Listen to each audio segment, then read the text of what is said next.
आज सवेरे से ही मैं देश के गौरव पंजाब में बाढ़ की तबाही देख रहा हूं।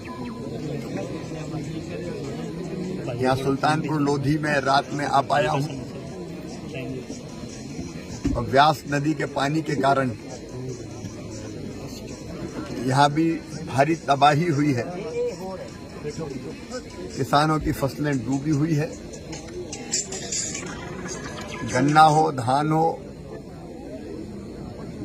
बाकी फसलें हो, पानी के कारण पूरी बर्बाद हुई है। और यहाँ मुझे बताया कि 1 महीना से लगभग बन्ना के यहाँ ऊपर बैठे हुए हैं।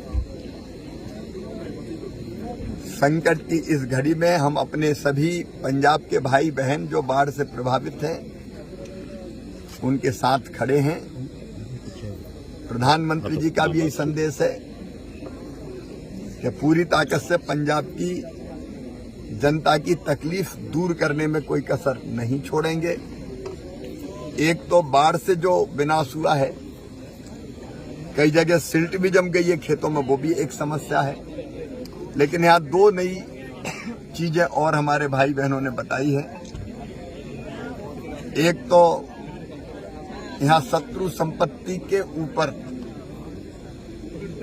आजादी के बाद से ही लगभग इस जमीन को खेती योग्य बना के यहाँ किसान खेती बाड़ी कर रहे हैं, लेकिन उनके नाम पर वो जमीन नहीं है तो उनको मुआवजा और दूसरी सहायताएं नहीं मिलती।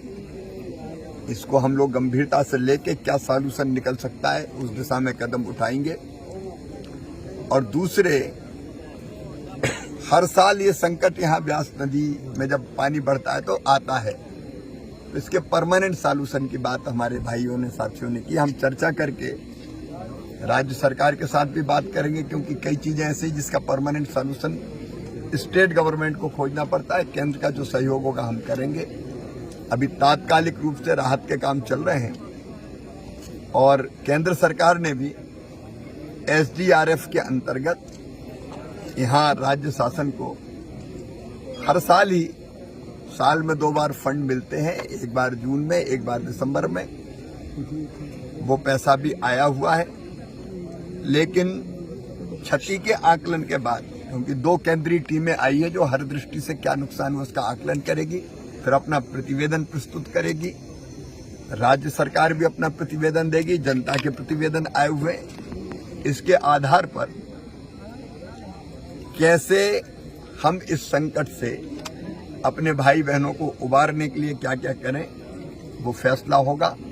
लेकिन संकट के पार निकाल के अपने भाई बहनों को ले जाएंगे, इसी संकल्प के साथ यहाँ आए हुए हैं।